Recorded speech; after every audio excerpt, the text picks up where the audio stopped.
ఒక మనిషికి గాని ఒక ఆఫీసర్కి గాని ట్రాక్ రికార్డ్ అంటే ఎట్లుండాలి?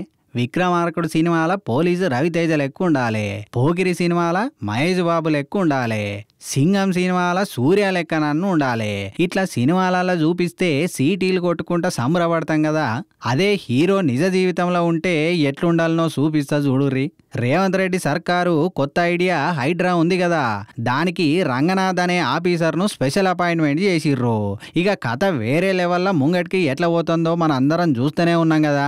మరి రంగనాథ్ సారు ట్రాక్ రికార్డు ఎట్లా ఉందో చూస్తే టెంపర్ సినిమాల ఎన్టీఆర్కు సెల్యూట్ పెట్టినట్టే పెట్టబుద్ధి అవుతుంది.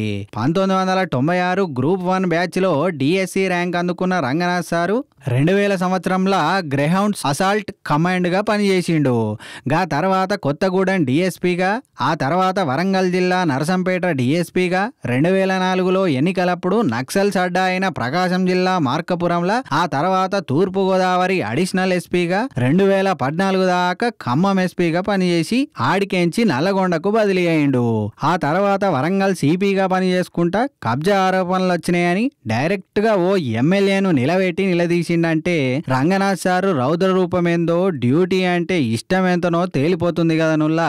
గీ ట్రాక్ చూసే తెలంగాణ సీఎం సాబు రేవంత్ రెడ్డి ఏరికోరి హైడ్రా పనులు రంగనాథ్ సార్కు ముట్ట చెప్పిండు.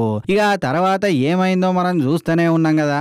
ఇట్లాంటి అధికారులు అంతటుంటే ప్రజలకు ఎంతనన్నా నెత్తి నొప్పి కమ్మ అవుతుంది కదా.